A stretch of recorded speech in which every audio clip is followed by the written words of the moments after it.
Homogeneous differential equation में आज का जो हमारा पहला क्वेश्चन है वो है सॉल्व करने के लिए हमारे पास एक डिफरेंशियल इक्वेशन है।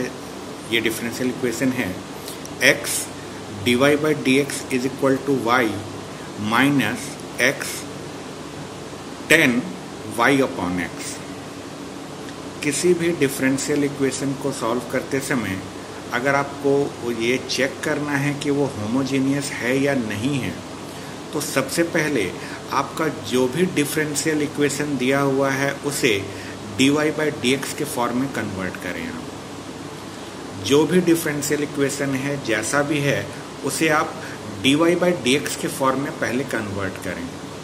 जो हमारा गिवन डिफरेंशियल इक्वेशन था वो था x dy by D X is equal to Y minus X tan Y upon x.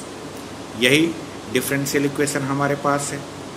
अब इस डिफरेंशियल इक्वेशन को हम dy बाई डी एक्स के फॉर्म में कन्वर्ट करेंगे। dy बाई डी एक्स के फॉर्म में कन्वर्ट करने का मतलब ये है कि इज इक्वल टू के पहले LHS में सिर्फ आपके पास dy बाई डी एक्स रहना चाहिए और सारे टर्म्स RHS में शिफ्ट होने चाहिए। तो यहाँ से सारे के सारे टर्म तो हमारे पहले से ही RHS में हैं, बस ये x का dy बाई डी एक्स के साथ मल्टीप्लिकेशन है। इस x को हम जब इधर शिफ्ट कर देंगे तो ये दोनों के अपॉन में आएगा, दोनों के अपॉन में आएगा तो इसके अपॉन में आएगा, तो x और अपॉन का x कैंसिल होकर यहाँ पर केवल 10 y अपॉन x बचेगा और इसके अपॉन में अगर रहेगा तो ये y अपॉन x रहेगा। एक बार जब आपका dy बाई डी एक्स का वैल्यू आ जाए तो dy बाई डी एक्स की वैल्यू को ला लेने के बाद आप इस पूरे फंक्शन में y और x को y की जगह पर लेमडा y और x की जगह पर लेमडा x पुट करके सॉल्व करके देखिए। y की जगह पर लेमडा y और x की जगह पर लेमडा x पुट करके सॉल्व करने पर अगर लेमडा किसी भी पावर में कॉमन बाहर निकले और ब्रैकेट के अंदर आपका वही ओरिजिनल फंक्शन आ जाए तो आप समझ जाइए कि ये फंक्शन जो है आपका होमोजीनियस फंक्शन है। आप अगर y की जगह पर लेमडा y और x की जगह पर लेमडा x पुट करेंगे तो लेमडा लेमडा यहाँ कैंसिल होगा, लेमडा लेमडा यहाँ भी कैंसिल हो जाएगा। लेमडा जब पूरी तरह से कैंसिल हो गया तो जो बच रहा है वो हमारा ओरिजिनल इक्वेशन ही बच रहा है। तो हम इस ओरिजिनल इक्वेशन में यहाँ ब्रैकेट लगाकर लेमडा की पावर 0 लिख सकते हैं।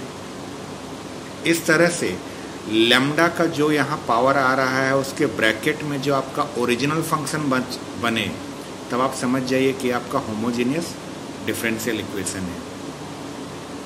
तो यहाँ पर हमें ये इक्वेशन को देखते ही समझ में आ गया कि ये हमारा होमोजीनियस डिफरेंशियल इक्वेशन है।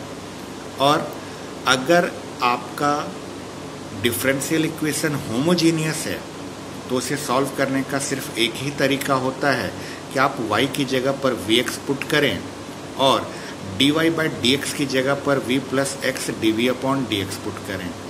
आप सोच रहे होंगे ये कहाँ से आया। y is equal to V X को आप डिफ्रेंशिएट कीजिए x के रिस्पेक्ट में।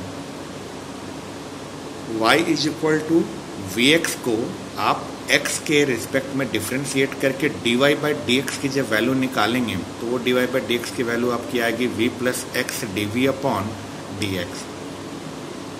डिफ्रेंशिएट करते समय यहाँ पर u इंटू वी का फॉर्मूला जरूर लगाइएगा।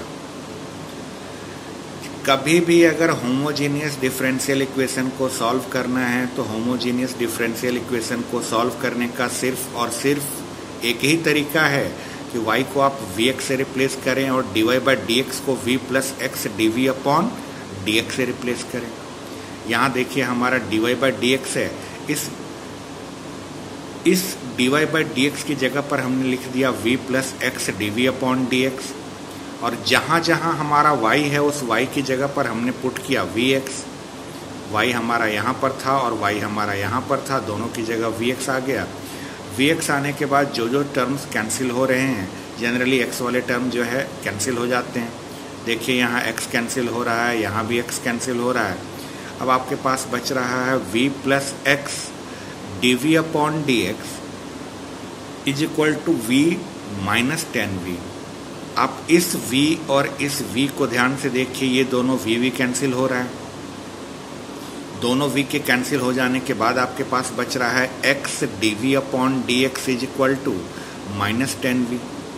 अब यहाँ से आपको क्या करना है, v वाले सारे टर्म को लेफ्ट हैंड साइड में शिफ्ट कर देना है, क्योंकि dv जो है न्यूमरेटर में लेफ्ट हैंड साइड में है, और dx को आपको इधर शिफ्ट करके x वाले सारे टर्म्स को RHS में शिफ्ट करना है। v वाले सारे टर्म को dv के साइड में और x वाले सारे टर्म को dx के साइड में शिफ्ट करने के बाद उसे इंटीग्रेट करना है। चूँकि आपको इंटीग्रेट करना है तो ध्यान इस बात का रखिएगा कि dv और dx दोनों के दोनों न्यूमरेटर में होने चाहिए। यहाँ से हमने 10v को इधर शिफ्ट किया। 10v को इधर शिफ्ट करते समय ध्यान रखिए, ये 10v को हम इधर शिफ्ट कर रहे हैं डिवाइड के फॉर्म में, और यहाँ से x को इधर शिफ्ट कर रहे हैं चूँकि x का इसके साथ मल्टीप्लिकेशन है, और dx को हम इधर शिफ्ट कर रहे हैं। तो ये हमारा dv upon 10v is equal to minus dx upon x आया। ये dv अपॉन 10v और कुछ नहीं, cot v बनेगा। cot v into dv is equal to minus 1 upon x dx। अब ये बहुत ही सिंपल सा स्टेप है इसे इंटीग्रेट करना। एक बार v वाले सारे टर्म को सेपरेट कर देने पर और x वाले सारे टर्म को सेपरेट कर देने पर आपको उस डिफरेंशियल इक्वेशन को सॉल्व करने के लिए सिर्फ और सिर्फ इंटीग्रेट करना बस बच जाता है। तो यहाँ पर जब दोनों साइड में आप इंटीग्रेट कीजिएगा तो cot v का इंटीग्रेशन होगा आपका log sin v। ये माइनस का साइन हमारा वैसे ही 1/x का इंटीग्रेशन log x। चूँकि इस पूरे इंटीग्रेशन में हर एक टर्म log से रिलेटेड था, इसलिए हमारा आर्बिट्री कांस्टेंट भी log के फॉर्म में ही रहेगा।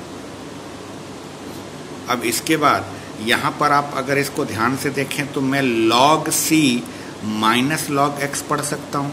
log की अगर यहाँ प्रॉपर्टी लगाऊं तो ये log c अपॉन x दिखेगा आपको।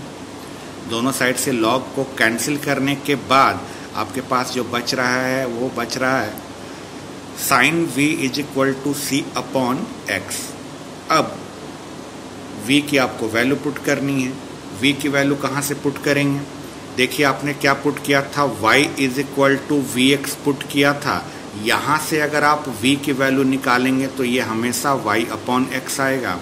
तो लास्ट में जो आपके पास v आया है उस v की जगह पर आप y अपॉन x पुट कर दीजिए, तो आपके पास आ गया sine y upon x is equal to c upon x, और यही आपका रिक्वायर्ड सॉल्यूशन है।